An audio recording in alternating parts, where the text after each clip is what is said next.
તો નવસારી બાદ કોંગ્રેસના જે ઉમેદવાર નૈશદ દેસાઈની પ્રેસ કોન્ફરન્સ કે જ્યાં કોંગ્રેસ પક્ષ દ્વારા જાહેર કરવામાં આવ્યા છે ઉમેદવાર, ત્યારે આમ આદમી પાર્ટીના નેતા ગોપાલ ઇટાલિયા પણ હાજર રહ્યા, જ્યાં કોંગ્રેસના ઉમેદવાર નૈશદ દેસાઈ સાદગીમાં જોવા મળ્યા હતા। નવસારીની વાત કરીએ તો નવસારીમાં કોંગ્રેસના ઉમેદવાર નૈશદ દેસાઈની પ્રેસ કોન્ફરન્સ કે જ્યાં કોંગ્રેસ પક્ષ દ્વારા જાહેર કરવામાં આવ્યા છે ઉમેદવાર કે જ્યાં આમ આદમી પાર્ટીના નેતા ગોપાલ ઇટાલિયા પણ આ પ્રસંગે હાજર જોવા મળ્યા, ત્યારે કોંગ્રેસના ઉમેદવાર નૈશદ દેસાઈ એકદમ સાદગીમાં જોવા મળ્યા હતા। ત્યારે મતદારો છે એ 22 લાખ થઈ રહ્યા છે। પહેલી વાર 14 લાખ મત સાથે નવસારી લોકસભા નીકળી હતી। આ લોકતંત્રમાં એક સિપાહી બનીને, અને આજે જ્યારે 22 લાખ થી વધારે મત છે, ત્યારે આ લોકસભા નવસારીની આ છેલ્લી છે। આવતી લોકસભામાં 30 લાખ મત સાથે બે લોકસભા બનવાની છે, 15 લાખ મતની। આ સત્ય સ્વીકારીને આપણે ચાલવાનું છે, અને આ મહાત્મા ગાંધીનો સંદેશ આપણે આપવાનો છે।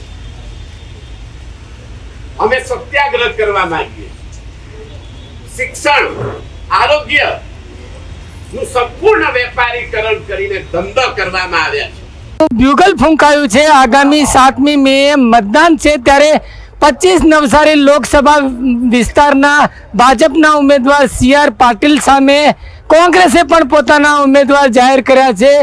નૈશદ દેસાઈ ગુજરાત પ્રદેશ કોંગ્રેસના પ્રવક્તા આજ રોજ તેમના કાર્યાલય ખાતે પ્રેસ કોન્ફરન્સનું આયોજન કરવામાં આવ્યું છે। ખાસ કરીને કોંગ્રેસ દ્વારા ઘોષણાપત્ર જાહેર કરવામાં આવ્યું છે, ત્યારે આપણે સીધી તેમની સાથે વાત કરવા જઈ રહ્યા છીએ કે આજ રોજ ખાસ કરીને આપે પ્રેસ કોન્ફરન્સ કરી અને ખાસ કરીને ઘોષણાપત્ર જાહેર કર્યું। આપનું ગઠબંધનનું એક સૌજન્ય કહી શકાય, આમ આદમી પાર્ટી પણ આપની સાથે ઉપસ્થિત રહી છે। આગામી 7 તારીખે મતદાન છે, ત્યારે શું કહી રહ્યા છો મતદારોને?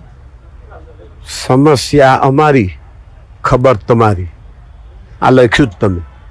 અમે અમારી સમસ્યા કહી રહ્યા છીએ કે આ છેલ્લા 10 વર્ષમાં જે ભયાનક આર્થિક નુકસાન કર્યું છે, આર્થિક અસમાનતા બનાવી છે, સામાજિક, રાજકીય, ધાર્મિક અસમાનતા ઊભી કરી છે, અને સ્વતંત્રતાનો સમગ્ર ખતમ કરી નાખી સ્વતંત્રતાને। અરે સાહેબ, કોઈ બી લોકશાહીના તમામ સ્તંભોને ગુલામ બનાવવાની કોશિશ કરી છે આ સરકારે। તો એની સામે આ એક ચૂંટણીનું ધર્મયુદ્ધ છે। 400 પાર કહીને નીકળીને આ ચૂંટણી તંત્રમાં સરમુખત્યારશાહી કરવા નીકળ્યા છે। તો એની સામે આ ચૂંટણી નહીં લડીએ તો શું લડીએ? અત્યારે આ ચૂંટણી એણે પશ્ચિમથી, ઉત્તરથી લઈને પૂર્વમાં જે આગ લગાવી દીધી છે, દક્ષિણમાં આગ લગાવવા નીકળ્યા છે।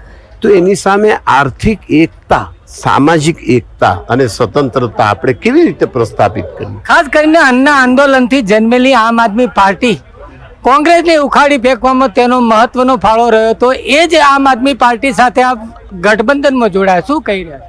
તે વખતે આમ આદમી પાર્ટી ખોટે રસ્તે હતી। કેમ? કારણ કે એમને મોદીજીના સિપાહીઓએ મિસગાઈડ કર્યા હતા। આમ આદમી પાર્ટીના તે સમયે આપ જરા વિડીયો કાઢજો તો ત્યાં બધા મોદી ભક્તો તમને ત્યાં આમ આદમી પાર્ટીના આંદોલનમાં જોવા મળશે, 90% મોદી ભક્તો। હવે આમ આદમી પાર્ટીને ગંભીરતાથી રિયલાઇઝ થયું છે કે આ તો ઓછું દૂષણ કાઢવા નીકળ્યા હતા, તો આ તો સામે ભયાનક દૂષણ આવ્યું કે આપણે જ મરી ગયા, આપણી જ હત્યા થઈ ગઈ। એટલે એવો ફરીને હવે કોંગ્રેસને ટેકો આપવા નીકળ્યા છે। હવે એવો કોંગ્રેસને સમર્થન આપે છે અને ઇન્ડિયા ગઠબંધન કર્યું છે। ખાસ કરીને લોકસભાના જે ઉમેદવાર, આપની હરીફ ઉમેદવાર CR પાટીલ, એક જાણીતો ચહેરો, છેલ્લા લાંબા સમયથી લોકસભામાં તેઓ જઈ ચૂક્યા છે, એની સામે આપ પણ આ ચૂંટણી લડી રહ્યા છો। ખાસ કરીને મતદારો કઈ રીતે મત આપશે? કોંગ્રેસની વિચારધારા જોઈને કે વિકાસ? આ વિકાસ બોગસ વિકાસ છે ભાઈ, વિકાસ નથી, આ બોગસ વિકાસ છે। એટલે એ બોગસ વિકાસની સામે અમારે મતદારોને જણાવવું છે કે આનો બોગસ વિકાસના ભરમાવામાં હવે નહીં આવો। તમે આટલા 15 વર્ષ ભરમાવામાં આવ્યા બોગસ વિકાસના, અને તમે તમારું પતન નોતર્યું। 10 વર્ષ પહેલાના ભાવ જુઓ ની ભાઈ, અને અત્યારના ભાવ જુઓ, 4 ગણા ભાવ થઈ ગયા। તમારી આવક 4 ગણી થઈ? તમે 12 વર્ષ પહેલાનો ભાવ ને આજનો ભાવ 4 ગણો છે. તમારી આવક 8 ગણી થઈ તો વિકાસ કોને કહેવાના તમે? હે, આ તો તમારા આર્થિક અધિકારોની ને તમારી સ્વતંત્રતાની હત્યા કરનારા માણસોને તમે વિકાસ શબ્દ વાપરો છો. તમે સ્વતંત્ર મીડિયા છો ને તમે આવો શબ્દ વાપરો વિકાસનો. સાહેબ, આ ગરીબો બેરોજગારોની આઝાદી માટેની આ લડાઈ છે ને, એમાં તમે પણ મીડિયા તરીકે સહભાગી થાવ.